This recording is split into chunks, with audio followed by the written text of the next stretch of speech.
Quels sont certains faits historiques insolites? En 1895, l'État de l'Ohio ne comptait que 2 voitures. Ces 2 voitures ont tout de même réussi à se rentrer dedans. Il y a 101 ans, un immense réservoir de mélasse s'est rompu à Boston, libérant une vague collante qui a causé la mort de 21 personnes et en a blessé plus d'une centaine. La grande inondation vous voyez le lien à l'écran, s'est répandue à environ 56 km. Le fils d'Abraham Lincoln, Robert Todd Lincoln, était présent lors de 3 assassinats présidentiels différents. Après celui de McKinley, il a décidé de ne plus accepter d'invitation.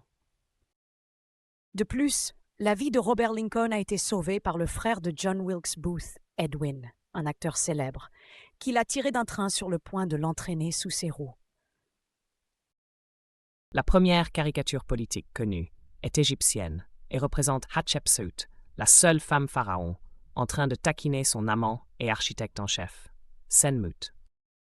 Le pays entier de Malte a reçu la Croix de Georges pour ses efforts pendant la Seconde Guerre mondiale. Elle figure toujours sur leur drapeau.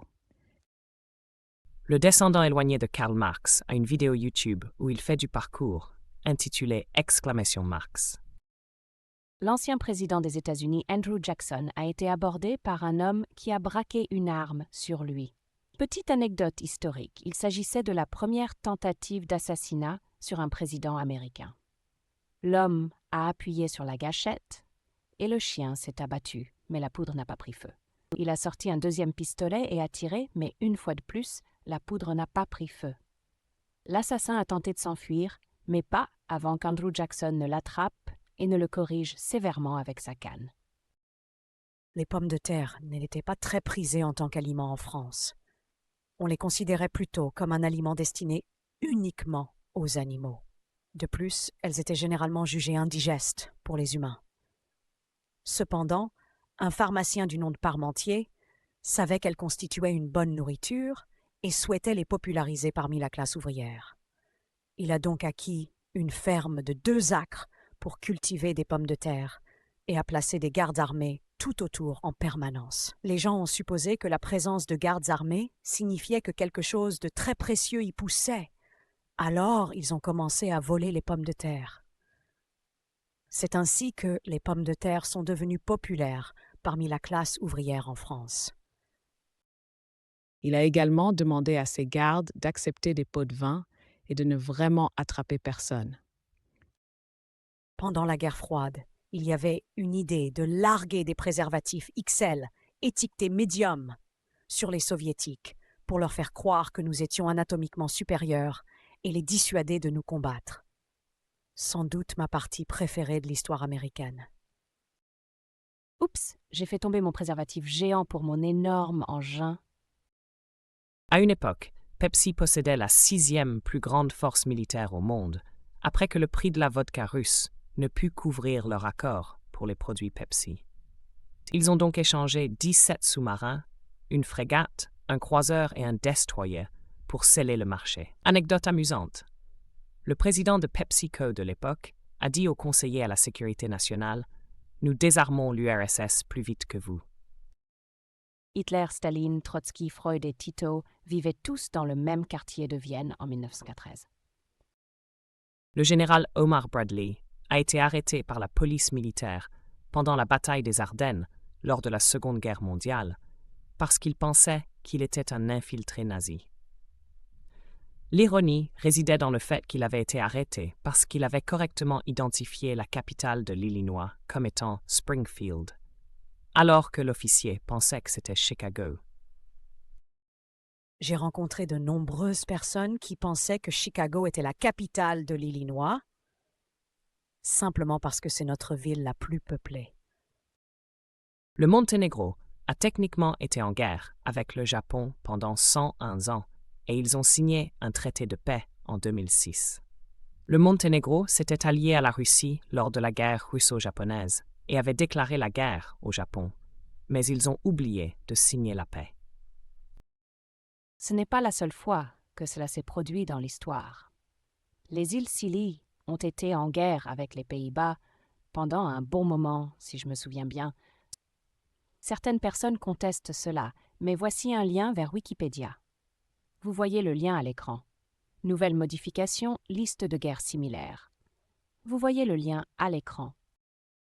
En 1967, le premier ministre australien Harold Holt a disparu en nageant dans l'océan. On a supposé qu'il s'était noyé, alors, naturellement, cette année-là, nous avons nommé un centre aquatique en son honneur. Modification, j'ai ajouté son nom que j'avais l'intention de mentionner lorsque j'ai rédigé le message. Mais manifestement, mon esprit s'est égaré en cours de route et je l'ai oublié. Marathon olympique de 1904 à Saint-Louis. Le premier à franchir la ligne d'arrivée a parcouru la majeure partie de la course en voiture. Il a commencé la course, s'est épuisé à cause de la chaleur et a voulu abandonner. Il est monté dans une voiture pour se disqualifier et retourner au stade. Mais en cours de route, il a réalisé qu'il était près de la ligne d'arrivée et est descendu pour revendiquer la gloire. Le deuxième à finir a été porté jusqu'à la ligne d'arrivée par ses entraîneurs. Sur la base d'une théorie pseudo-scientifique douteuse, ses entraîneurs lui avaient donné un mélange de brandy, de blanc d'œuf et de poison à rat au lieu d'eau. Quand il a été révélé que le premier avait conduit la majeure partie du parcours, cet homme a reçu la médaille d'or malgré l'aide de ses entraîneurs pour finir. Pour une raison quelconque, le troisième à finir était juste un gars ordinaire qui n'a rien fait d'inhabituel. Dans ce cas, l'ordinaire était extraordinaire. Le quatrième à finir était un facteur cubain qui avait levé les fonds pour participer aux Jeux olympiques en parcourant tout son pays en demandant des dons. Lorsqu'il a atterri à la Nouvelle-Orléans, il a perdu tout son argent en jouant. Il a réussi à rassembler suffisamment pour se rendre à Saint-Louis et participer aux Jeux olympiques. Cependant, il n'avait pas d'argent pour des vêtements de sport. Alors il a couru en chaussures de ville et en pantalon coupé aux genoux par un autre coureur qui avait un couteau. Il serait probablement arrivé premier s'il n'avait pas fait une sieste d'1 heure sur le bord de la route après avoir mangé des pommes pourries trouvées dans un verger près du parcours. Les 9e et 12e à finir étaient d'Afrique du Sud et ont couru, pieds nus. L'Afrique du Sud n'avait en fait pas envoyé de délégation. C'étaient des étudiants qui se trouvaient en ville et on pensait que cela pourrait être amusant. Le 9e a été poursuivi hors du parcours sur 1 mile par des chiens en colère. La moitié des participants n'avaient jamais couru de manière compétitive auparavant. Certains sont morts. Saint-Louis n'avait qu'un seul point d'eau sur tout le parcours. Ceci, combiné à la route poussiéreuse et aggravé par les voitures soulevant la poussière, a conduit à plusieurs décès. La délégation russe est arrivée avec une semaine de retard parce qu'elle utilisait encore le calendrier julien jusqu'en 1918, tandis que le reste du monde était effectivement passé au calendrier grégorien. Crédit à eux, vous voyez le lien à l'écran. Pour ce résumé que j'ai honteusement volé et légèrement modifié, pour plus de clarté et de concision. C'est la chose la plus début des années 1900 que j'ai jamais lue de toute ma vie. Chaque événement sportif au début des années 1900 ressemblait essentiellement à un épisode de Les Fous du volant. Truman n'était pas au courant du projet Manhattan, mais lorsqu'il l'a découvert, il a essayé subtilement de faire comprendre à Staline qu'il travaillait sur quelque chose de grand. Staline a réagi avec un air de « Oui, mon gars, je le savais avant toi ». Il avait en effet de nombreux espions en Amérique. Henry Cavendish, l'homme qui a joué un rôle essentiel dans la découverte des gaz et qui a découvert l'hydrogène. Il a hérité d'une fortune considérable de son oncle et a fait construire un château spécial, si je me souviens bien. Extrêmement introverti, il l'a conçu de manière à ne jamais avoir à rencontrer ou voir ses domestiques. Il communiquait avec eux uniquement par des notes. En revanche, il appréciait la visite et les discussions avec d'autres scientifiques. La plupart de ses travaux ont été reconnus après sa mort, bien sûr. Mais j'ai trouvé cet homme fascinant. En 1908, une course automobile autour du monde a débuté à New York. L'itinéraire prévoyait un départ de New York vers San Francisco, puis Valdez en Alaska, à travers le détroit de Bering, la Russie et l'Europe. À Paris, les voitures étaient relativement nouvelles et l'infrastructure routière se limitait essentiellement aux zones métropolitaines, Et encore, beaucoup de routes étaient pavées de pierres. Mais vous vous demandez sûrement, comment diable une voiture peut-elle traverser le Pacifique? Eh bien, elle devait traverser le détroit de Bering en hiver, lorsqu'il se transformait en un pont de glace. Bien sûr. La course a commencé en février 1908 et a immédiatement rencontré des défis. Pour en citer quelques-uns. Voitures tombant en panne à plusieurs reprises, manque de routes praticables, personnes détestant les voitures donnant de mauvaises directions et, oh oui, la neige. La première équipe a atteint San Francisco en 41 jours. Mais elle a rapidement réalisé que l'itinéraire prévu de San Francisco à l'Alaska n'existait pas. Les organisateurs ont donc permis aux équipes d'expédier leurs voitures jusqu'à Valdez, en Alaska, puis de continuer sur le pont de glace. Une fois à Valdez, les équipes ont découvert qu'il n'y avait en fait plus de ponts de glace à travers le détroit de Bering, car il avait fondu il y a environ 20 000 ans. Petit oubli. Les organisateurs ont alors permis aux équipes de transporter leurs voitures à travers le Pacifique jusqu'au Japon, puis en Russie pour continuer la course. Malgré toutes les probabilités imprévisibles et comiquement prévisibles, l'équipe gagnante est arrivée à Paris 169 jours plus tard. Je vous recommande vivement d'écouter l'épisode du podcast. Vous voyez le lien à l'écran à ce sujet. Il y a encore plus de situations absurdes que je n'avais pas pu inclure ou dont je ne me souvenais plus. Où est passé le pont de glace du détroit de Bering? Je pourrais jurer qu'il était là hier. Pendant l'ère viking, il y avait un chef nommé Sigurd. Il s'était allié à un seigneur de guerre viking appelé Thorstein. Son ambition était de conquérir davantage de terres et d'élargir son territoire. Jusqu'alors, il avait déjà rencontré un grand succès dans cette entreprise.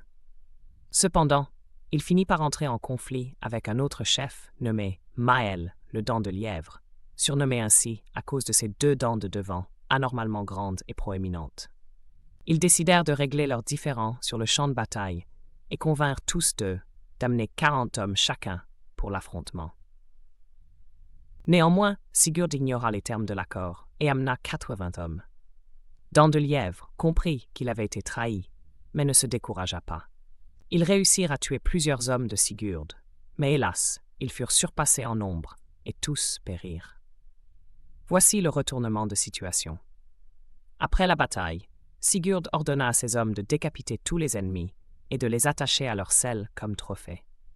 Cependant, alors qu'il rentrait triomphalement chez lui, la tête tranchée de Dent de lièvre transperça sa jambe, entraînant une infection qui le tua peu de temps après. La capture de la flotte néerlandaise à Den Helder dans la nuit du 23 janvier 1791 constitue un événement rare d'une bataille navale entre des navires de guerre et de la cavalerie. En effet, un régiment de hussards révolutionnaires français s'empara d'une flotte républicaine néerlandaise gelée à l'ancre sur les 3 kilomètres de mer séparant le port continental de Denner de l'île de Texel.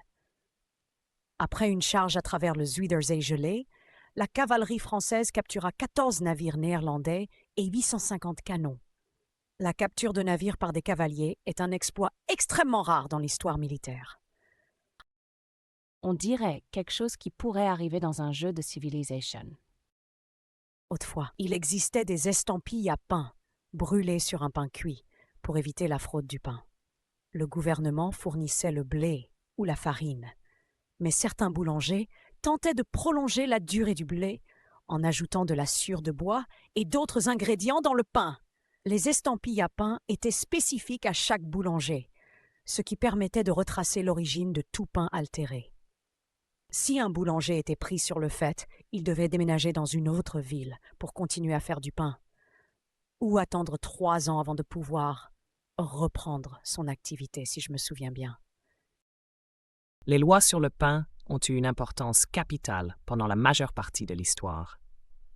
Aujourd'hui, l'idée que le gouvernement puisse réguler de manière aussi stricte une industrie, au point de l'obliger à vendre à un prix fixe, semble étrange. Cependant, à une époque où les pénuries alimentaires représentaient une menace constante et où les réserves de nourriture étaient limitées, le pain devenait une denrée extrêmement précieuse. C'est ainsi que les empereurs romains parvenaient à maintenir la paix à Rome, malgré le fait que c'était une ville d'une taille démesurée. Du pain et des jeux, littéralement. Du pain gratuit, de l'eau gratuite et des spectacles gratuits.